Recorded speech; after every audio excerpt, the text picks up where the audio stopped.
Did you know that hippos use their urine to attract a partner?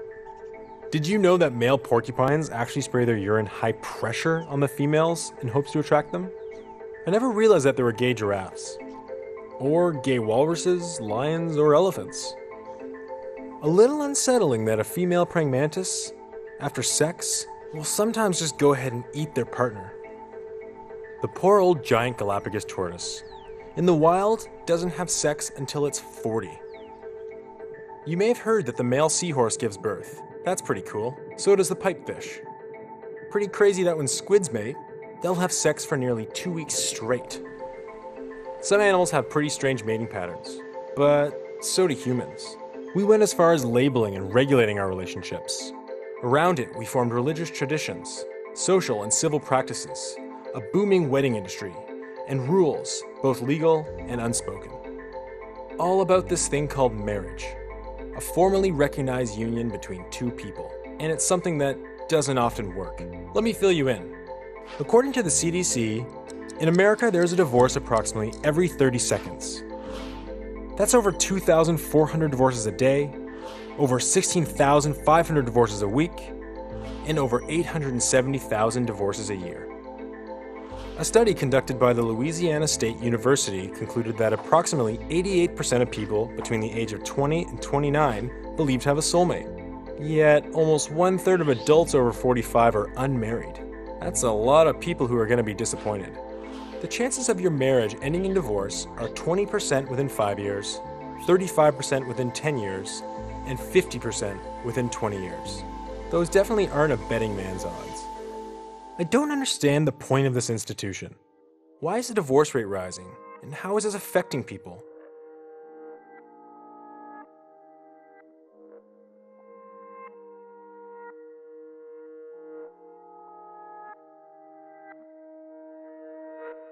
First, what is the definition of marriage?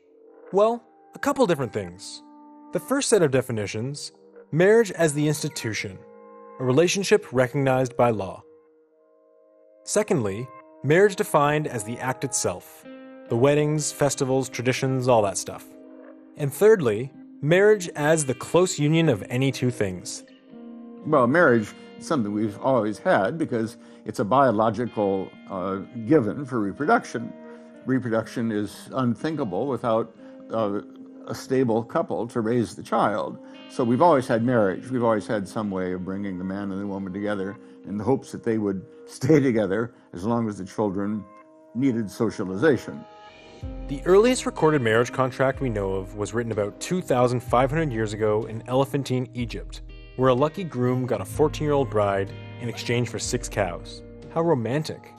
The individuals getting married really had very little or usually no choice in whom they married. Marriage was a family thing or a tribal thing or a clan thing. It was arranged, and it was arranged so that it would benefit the family, the clan, or the tribe financially, politically, or socially. Perhaps it would be to acquit a debt. Perhaps it would be to get, let's say, an ugly daughter married off or a horrible son married off in order to permit the family to marry off the good ones. Marriage is an artifact that starts from the premise that women are supposed to be the possession of a man. In fact, the overriding philosophy of man has always been that women were chattels, property, and that they were never to be responsible for themselves. They were always to be the responsibility of their master. So marriage began as a form of trade. It's definitely evolved over the years, I'll give it that. But a more recent evolution has actually been a rise in divorce. But what is new is the fragile durability of marriage today. Marriages throughout history have been almost always very stable affairs. Whether the couple were happy or not, it was really a secondary matter. Once they were wed, they stayed together. But that's no longer true today. Research shows that individuals who are divorced or separated, and especially you actually see this among separated who are not quite divorced yet, you see higher rates of depressive symptoms, you see more anxiety, more mental health problems, less satisfaction. So at the individual level, we know that compared to other groups, being divorced or separated is not good for people's well-being. We know that it takes a toll. We now know, psychological studies, we now know that we are actually wired as human beings not to be loners, but to be in relationships. Doesn't mean you have to get married, but we are wired to connect with people. It's quite a difficult thing for society to embrace the range of problems and difficulties with divorce. The economic fallout, the effect on families and lives, extended families, and particularly on children. We humans are not designed to be alone. We need interaction with others in order to thrive and survive. And so ending up alone is not good for our health. My fear, and I'm sorry if I seem a little negative about this, but I don't see it getting better. I see it getting worse. Now, what we have today is quite different, even though superficially it looks the same. The tie between the couple, the tie between the man and the woman, has become sexualized. And from one point of view, this is a good thing, but from another point of view, it makes the couple very unstable, because sexuality is it's like mercury. It's a very unstable kind of quality. It's there one day, ardent, intense desire, and gone the next. But if sexuality is the basis of the union, then you've got a recipe for unstable unions. Interestingly, it's the baby boomers which have seen the biggest rise in divorce. In 1970, only 13% of people aged 46 to 64 were divorced, separated, or had never been married. That number nearly tripled by 2010. In 1990, only 10% of the divorced population was over 50. In 2009, it was 25%.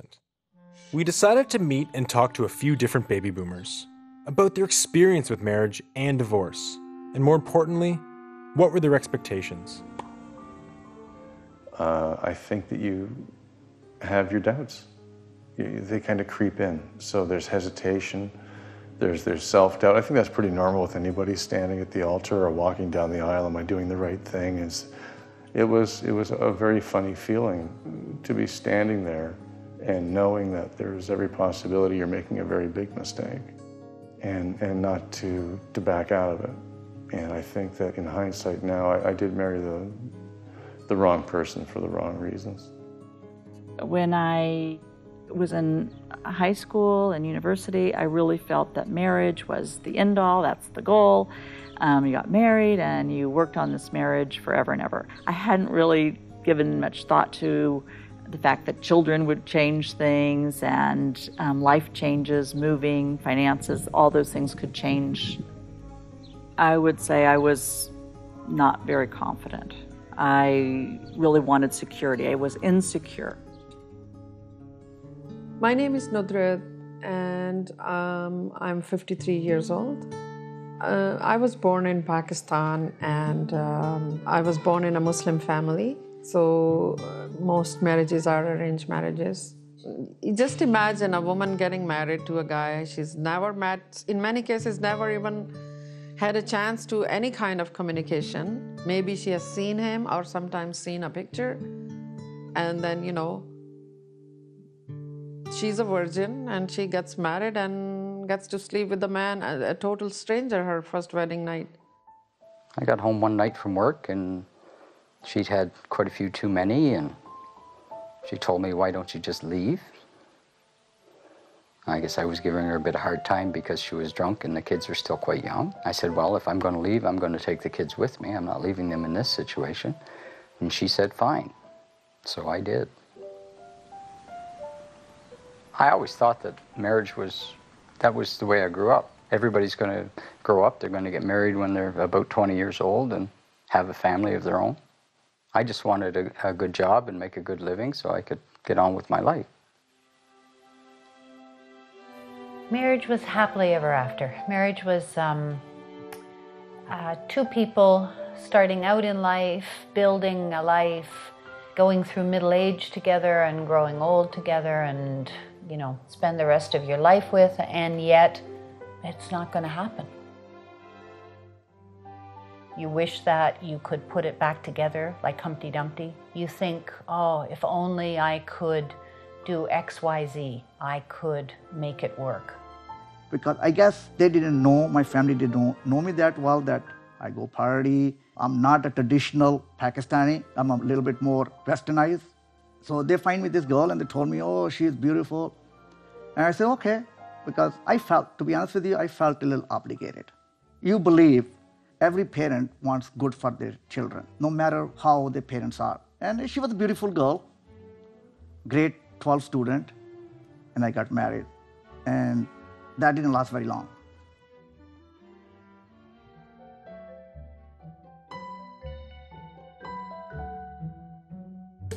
With an estimated 115,000 weddings a day worldwide, weddings are big business. With an average cost in North America of over $20,000 per wedding, it's become quite the lucrative industry. Personally, I'm reluctant to buy couples a gift when I see the likelihood of their marriage failing.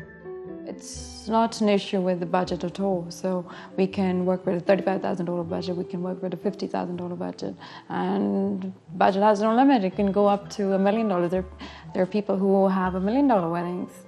Every girl has a dream of how she wants to plan a wedding, how her wedding day would look like. It's a luxury statement now these days. So it's a statement of having a wedding planner. You know, at the end of the day, it's a bride's day. It's what she wants. It's the groom's day too, but if that's what she wants, you know, that's what she's dreamt of, you know, she is. And if she can afford it, then, you know, that's her day. When I think of how much money people spend on these wedding days, and I think, gosh, that would buy a house for some people. There's this terrible pressure. And then many people feel cheated if they don't have that experience, that it's for one day, but for them it's worthwhile to have this fantasy day. You know, or at least pay off half of their mortgage. To me, that feels like that would be a much better thing to do with that money. I've spoken to so many people my age who have stood at the altar or had walked down the aisle and said, this is just a huge mistake. I shouldn't be doing this. And when you think that the divorce rate is so high and you spend thousands of dollars on a wedding, boy, that's just money gone. And they say things like, well, the guests were all invited and the food's all been ordered. I can't back out of it now. Well. My wedding day, I think it's like many women would describe their wedding day, kind of a fog. You're just so busy. You're kind of in, you know, you're getting your hair done, you're getting your nails done, you're planning your honeymoon, what are you going to pack? Very little thought is actually given into the marriage itself. One person who sent me this lovely email about 3 months after I planned her wedding, you know, dear Julie, it was the night of my dreams, you were amazing, blah, blah, blah. You know, I'm so sorry I haven't thanked you before. I don't know if you heard, but we're not together anymore. I was like, oh my God, so sad. I had a really nice wedding. My folks paid for the wedding. And yeah, actually, the day that I got married, I had a lot of doubts. I had a real lot of doubts. And in fact, when I got married and was up at the altar, I cried. It's just the pressure and the joy they expect to find and the fact that everyone else is doing it and they just do it. But I think you get into the mode and everybody's invited and, you know, you at that point, and I don't think I was courageous enough to really look at the other side and make that decision. When you look at what there is to lose and the commitment you're making, and you're worried about a couple of guests and some food and a caterer, I mean, come on. That's insane. It's a huge, I think it's a problem, but it's a problem that continues to exist, and there's an industry that's doing very well.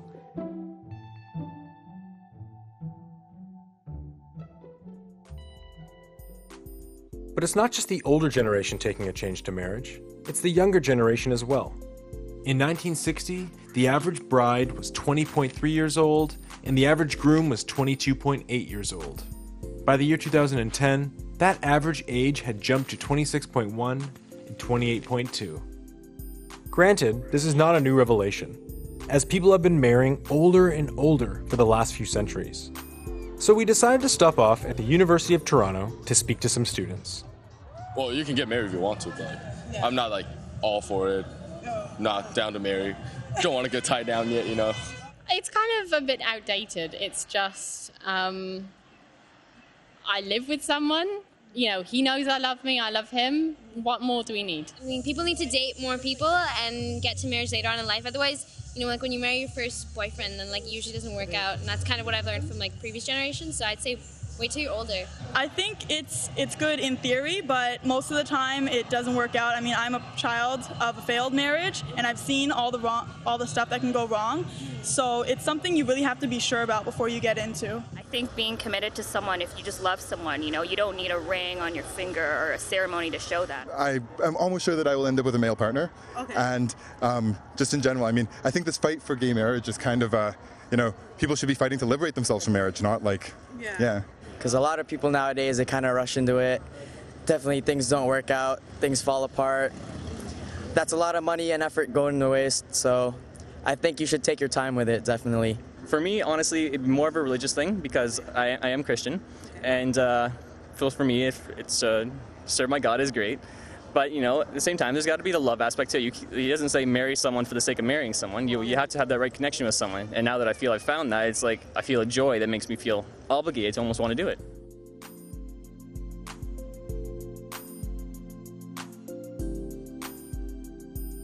Unfortunately, this quote here is false.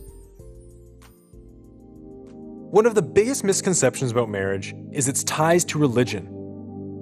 Marriage is not inherently a religious act, no matter what your neighborhood churchgoer tells you. It wasn't actually until the 5th century, when the ancient Roman Empire collapsed, that the church courts took over and elevated marriage to a holy union. It wasn't until later in the 16th century that the church even declared a marriage be performed by a priest. Originally, marriages weren't performed in the church, and the church only reluctantly kind of got into the business. In fact, the church had some of the church fathers had a very negative understanding of marriage, and negative understanding of sexuality. Well, it would be manifestly false to say marriage is only a religious thing, because there are many people who are not religious who get married. There are many wedding ceremonies that don't have any religion in them at all, and even though it's wonderful, if you're able to invoke the Almighty on behalf of your union, it's certainly not necessary. So it was really only in the Middle Ages that the church started to become involved in marriage as a regular kind of thing. And I would say that the services as we now have them are largely shaped by what we've inherited from the church. See, well, the interesting thing of the history of Buddhism is that, you know, it started as a monastic tradition. So there weren't any particular situations that addressed marriage per se, because marriage is kind of a social cultural convention that different societies have developed. So Islamically, the marriage means a relation, a legal relation between man and woman. But even if most marriages are performed in a religious setting, the religion actually has no relevance in a court of law. And there's many cases where people have said to me, you know, I don't believe in divorce. It's unfortunate, but if your spouse wanted to get a divorce, he or she is going to get a divorce, regardless of what your religion may say.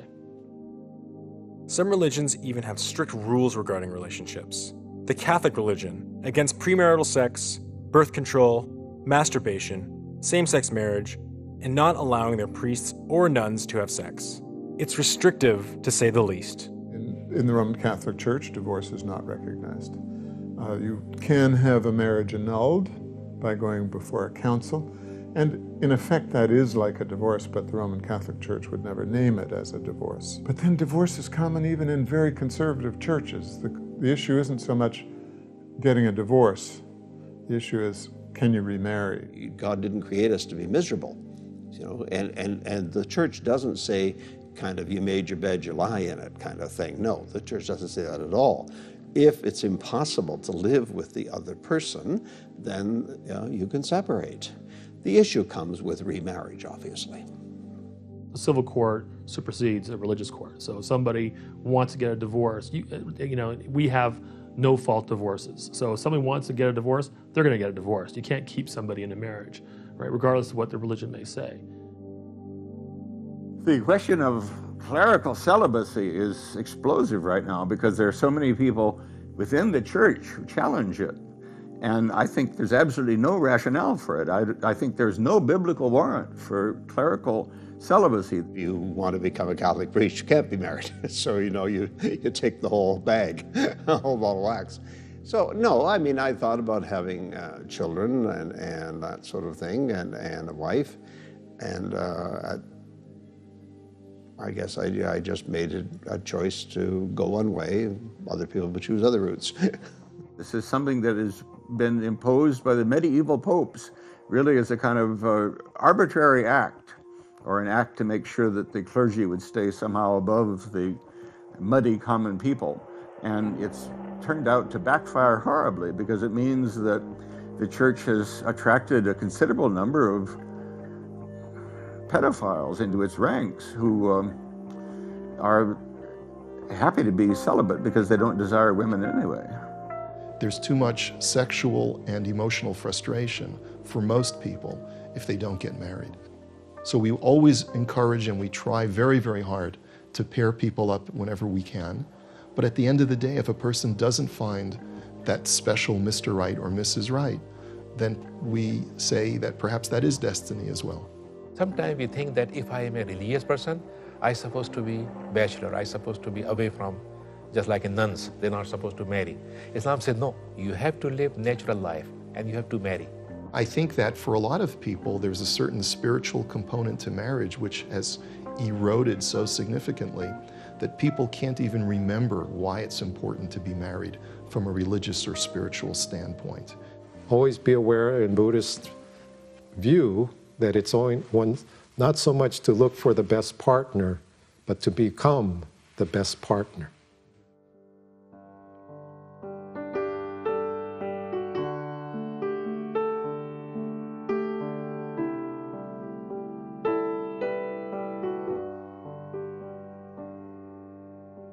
He didn't want to leave the house, so he slept in the living room in a sleeping bag, and I was in the bed and I had a big stick beside me because I was so scared. Didn't know what he was capable of. It's really frightening when you are in a situation like that and somebody you've been married to and you thought you knew has all of this other side that's been a big secret. No one told me, no one in his family, no one.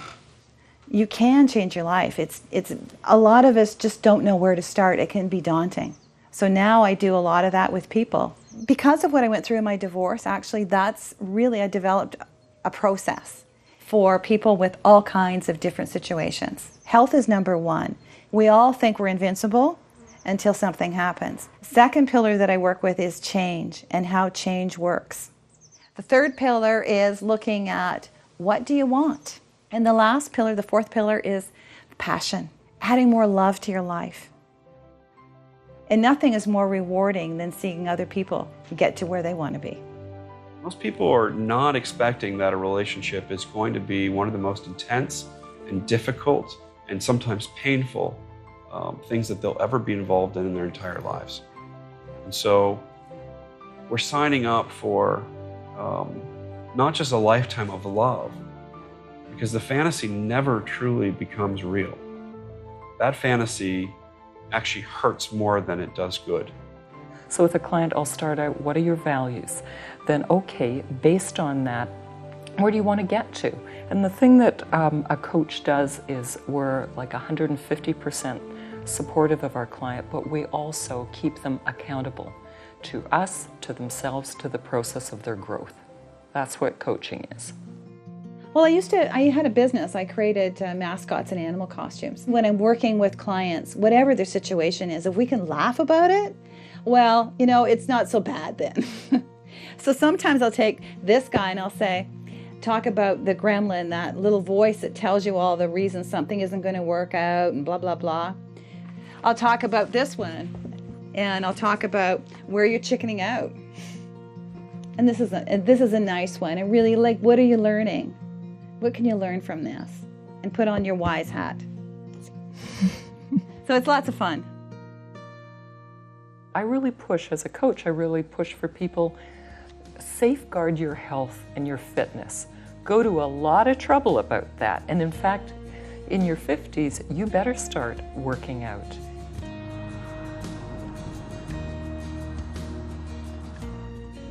The golf is a game of discipline. Because once you hit, that's the end. You cannot do it again. You know, so take the tough challenges. And my biggest advice to you is to get yourself a hobby. I've joined a dragon boat team for breast cancer survivors. So much fun. I've met so many wonderful people, older and younger than I am. And for that hour, you're with wonderful, positive people, and you're concentrating on your new skill. Just found an inner peace that I've never felt before. At the time that I started taking yoga, that it saved my life. It was one of those things that I don't know what I would have done if I hadn't started yoga, because I don't have to think about anything else. I don't have to, I can go someplace else. Now, Rick's pretty good at the pool table. He's got some nice trick shots. If I win 1 game out of 10, I am happy. If we have a cold beer while we're playing pool, then it doesn't matter who wins or loses. Kicks my ass all the time. One of these days I'll, learn a little bit more from him. He's good at it. When I was going through the divorce, I started to draw. This helped me so much. A very good creative experience for me. You know, going to counselors and whatnot, I focused on what I needed. You know, I found how to live a life. I do martial arts, and we get ready to train. We turn, we bow to each other again, we stand up, and then we start the exercises. So we start training and liberating up our muscles and getting ready to punch and kick and scream and growl and yell and have a good old time and practice our skills. Well, we don't growl and yell too much, but.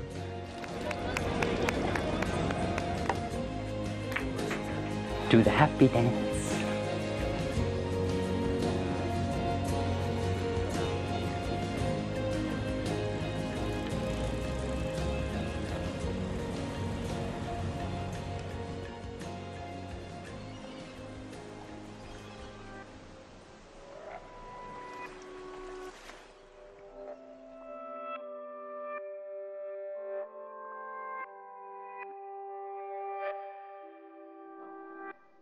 At the moment I'm saying this, there are only 17 countries in the world that recognize same-sex marriage.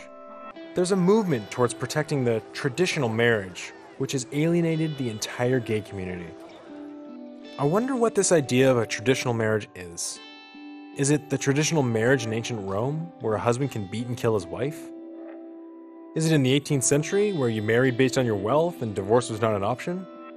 Whatever tradition they're talking about, the issue of gay marriage has again put the institution's equality and morality into question. We got married in '86, and '86 was the thing to do.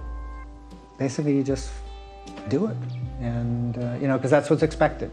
I was so afraid that if I called off this wedding, everyone would know that I'm gay. How they would know that, I don't know, but I knew that, and maybe that's, why I didn't want to go there. You're basically socialized, as he says. He socialized himself to be straight. You basically have to, you do that. John and I have been together for 25 years, but for most of that time we had never exchanged vows or even had a ceremony, and it was like we were waiting for the real thing. In 2004, San Francisco led the way and made it possible for same-sex couples just like us to be able to get married in San Francisco City Hall, and it changed our lives.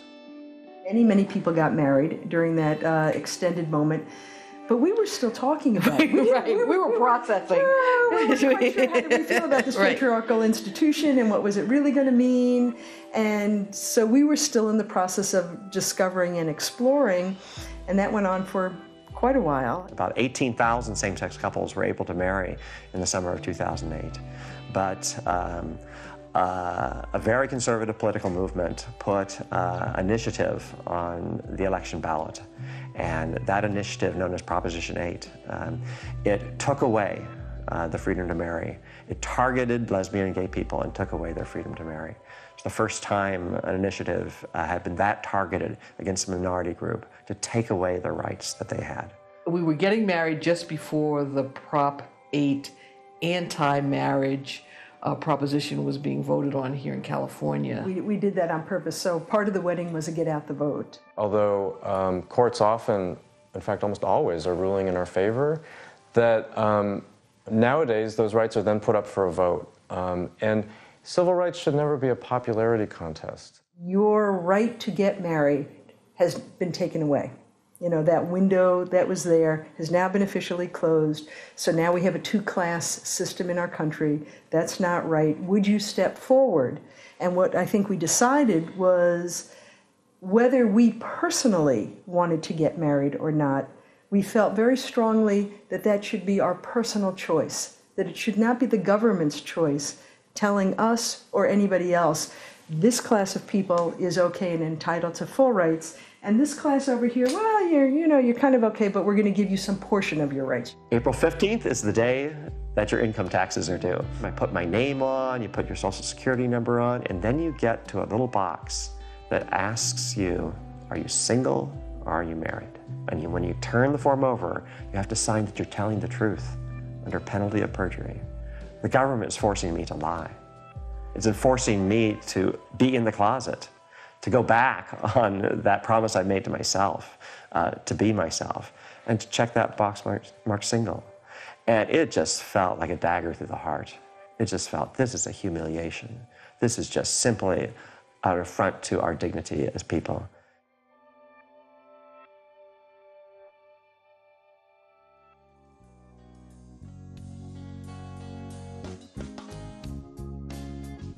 Polygamy seems to be much more natural for humans than monogamy. Generally speaking, most people go into a marriage hopefully, despite the fact that 50% of first marriages end in divorce and 70% of second marriages end in divorce.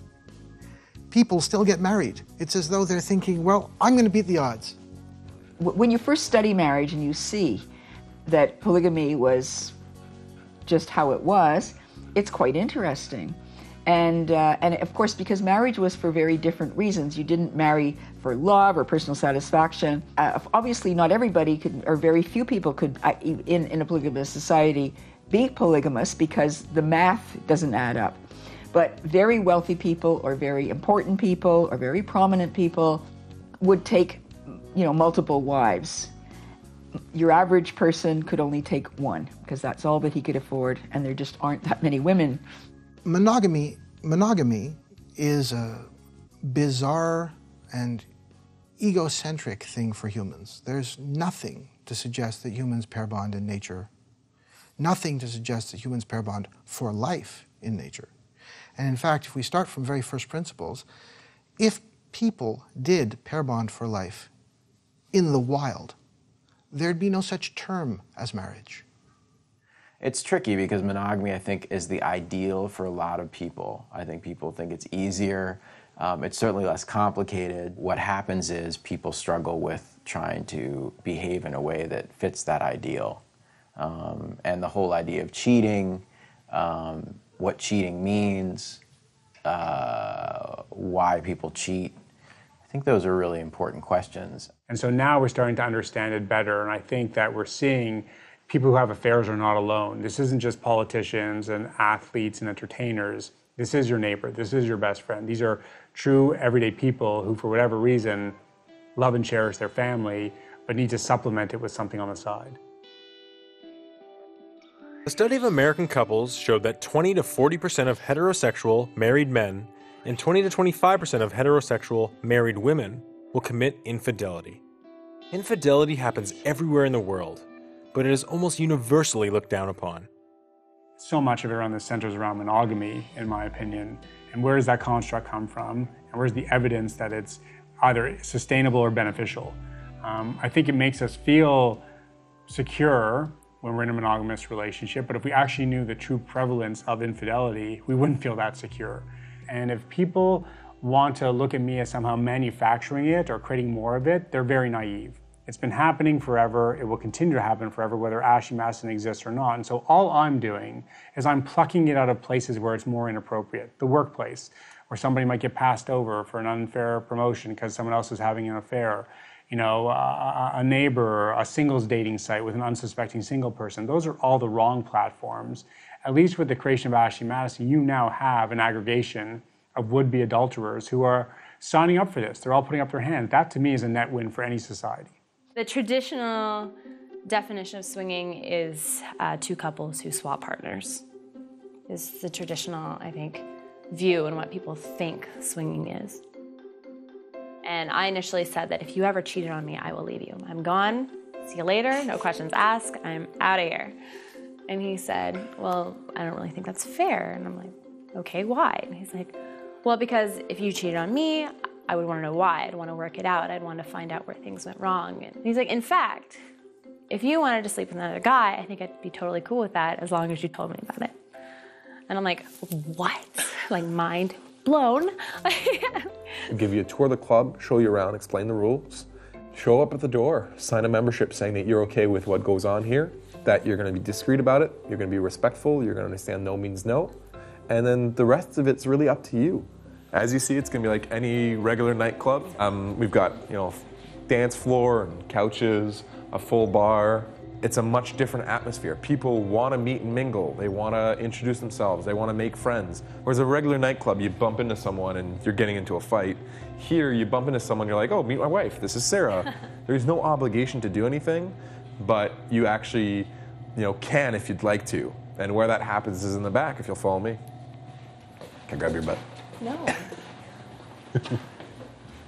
And then if you want to come into the play area, you do have to be either in lingerie, underwear, or in a towel for women, and then men are in a towel.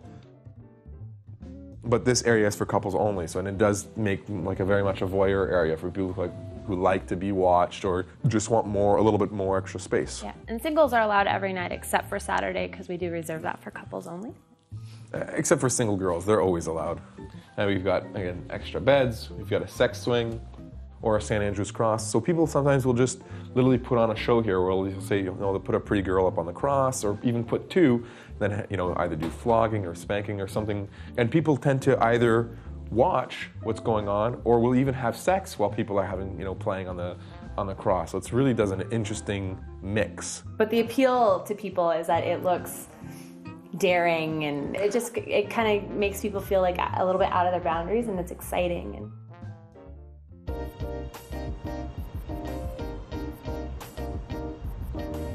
well, welcome to Oasis Aqua Lounge. We are a playground for adults when everything is allowed, and you guys would have lots of fun if you come here. In summer, obviously it's cooler, so everybody can come here and enjoy the deck, suntan naked. We've had events when people just come here and played cards, played poker, played domino. Most of the time it's used for sex.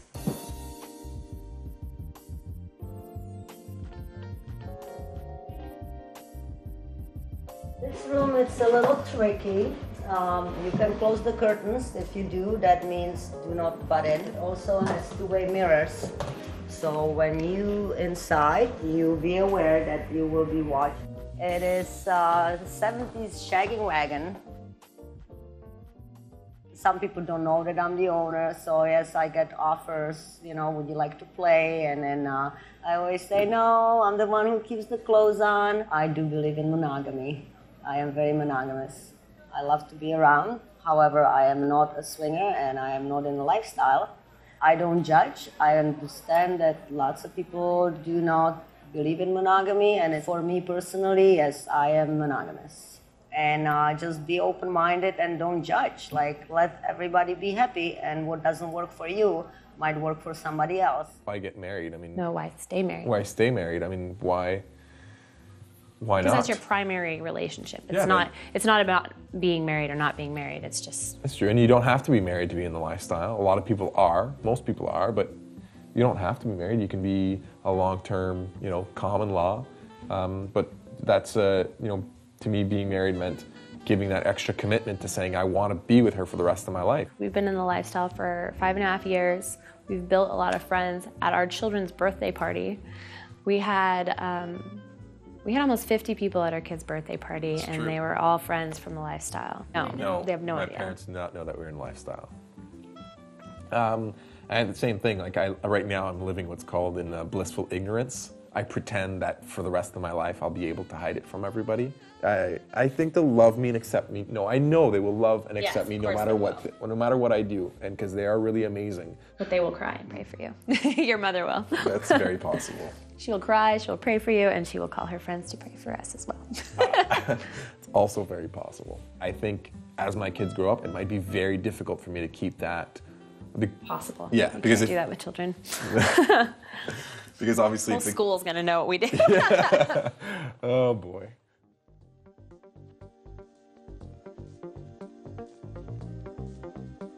A marriage contract is a domestic contract which is entered into between two parties who are contemplating getting married.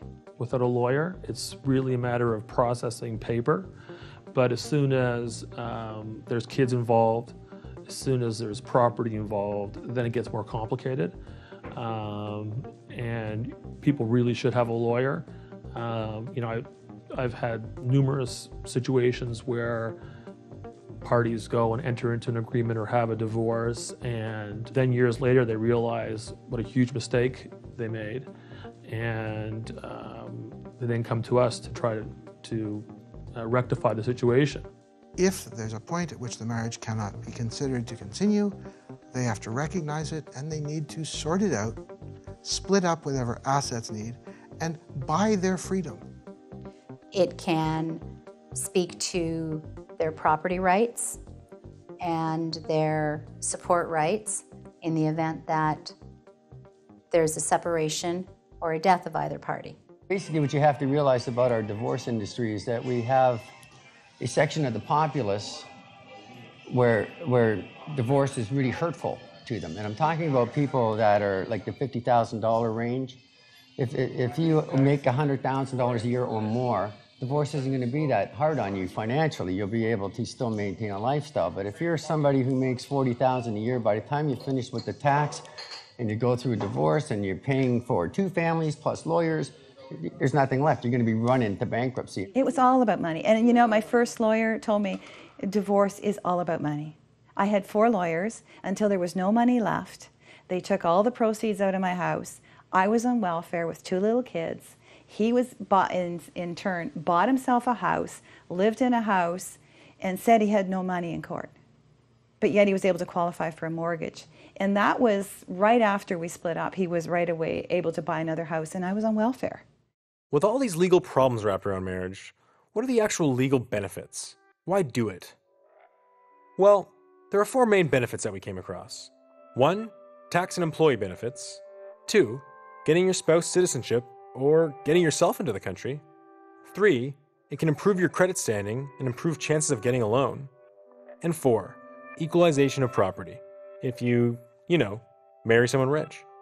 Spousal support is support that one spouse pays to another, often referred to as alimony, although our terminology here is spousal support. The quantum of support is based on the income of the payor.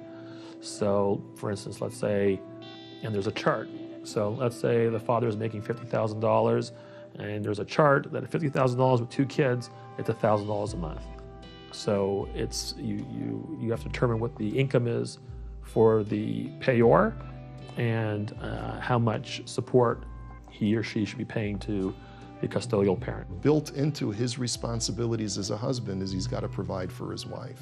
What the ketubah does is that it adds a little bit extra teeth into that financial responsibility, and it basically says that the husband indebts himself financially to his wife such that upon termination of the marriage, whether it be through divorce or through death, the wife gets a lump sum payment from the husband's estate to make sure that she is provided for upon the termination of the marriage. When I promise to provide for you, it means I got to bring home a paycheck and make sure that you have clothes and you have a roof over your head and you have food on the table, not only for you, but for our kids as well. And that's all built into the ketubah. One thing I've heard from a lot of my clients over the years has been the notion that the sex that was always the most expensive was the kind they didn't have to pay for.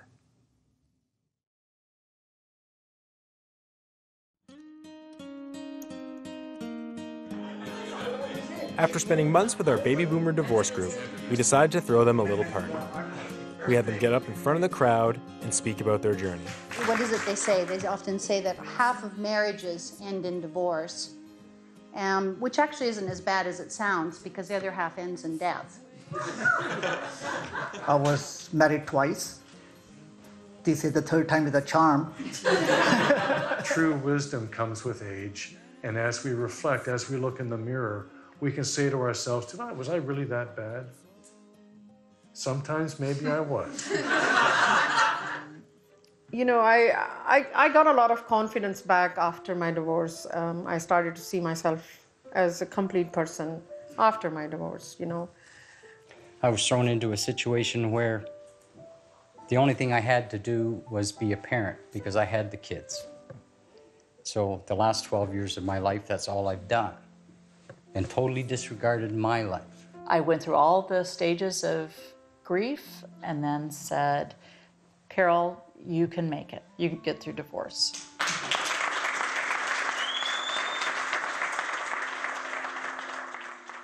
Through everything I'd seen, I still needed an answer. Why was the divorce rate rising? What was causing this collapse of such a long-running institution? Some of the most important decisions we make, neither the church nor the culture gives adequate preparation for. One of them is choosing a partner, and the other is raising children. Almost nothing. In our schools, in our churches, it's something sadly lacking. And both men and women are taught these really impossible, idealized visions of what the other is. Societally, we're not allowing our young men to actually fully develop their feeling sides. And too often we're asking women to carry all of these emotions and feelings in the relationship for both partners. And when you are graduating your kids from early days, they must know how, for example, they be part of marital relation, how they develop the marriage science. And it's not developed here because we are creating, I can say, either no gender society or maybe, for example, not caring about the gender at all.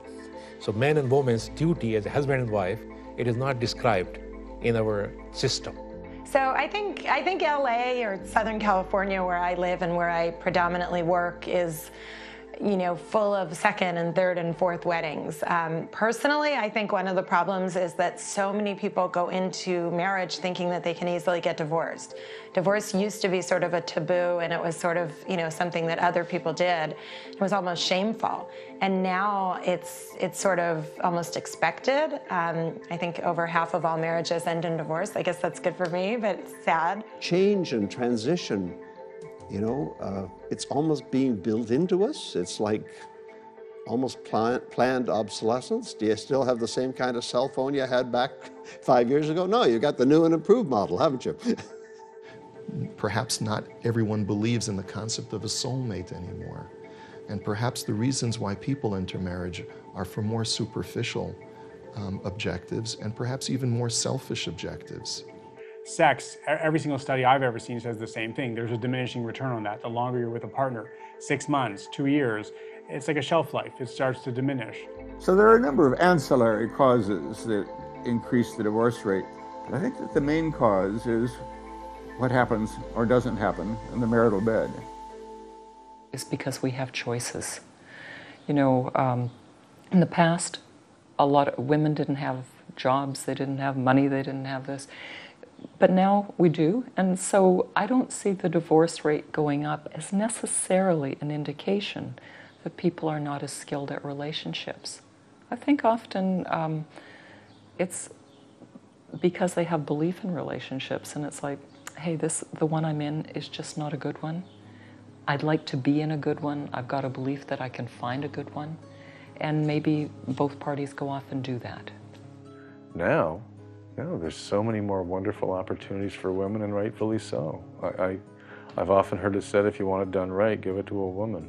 And I can't argue with that too much. A great deal of choice, as there is now. Should I get married? Should I cohabit? Etc. And people will make choices based on what's in it for them. You know, will they be better off doing this or doing that? Women up until now haven't had a lot of power or autonomy, and they haven't had a lot of control over their lives. Mine was the first generation where women really worked full-time outside of the house in careers and earned in many instances more than their husbands. We are living longer as a society, and I think there's a focus today on finding happiness, and people don't want to stay in bad marriages. So why is the divorce rate rising?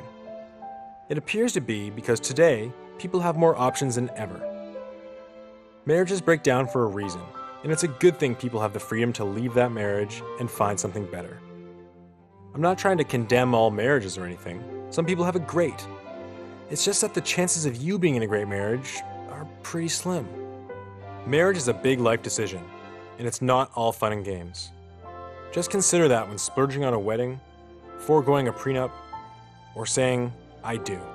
And my other question, what's the point of this institution? Well, I don't really have a straightforward answer for you.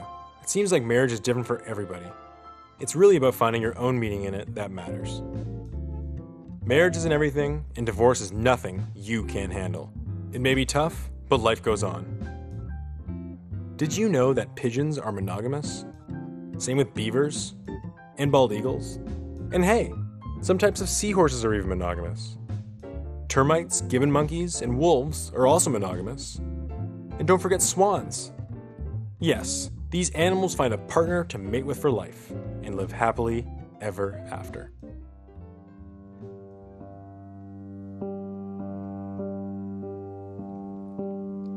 He's by the fire, she's at the table. He wants to tell her, but he's not able to.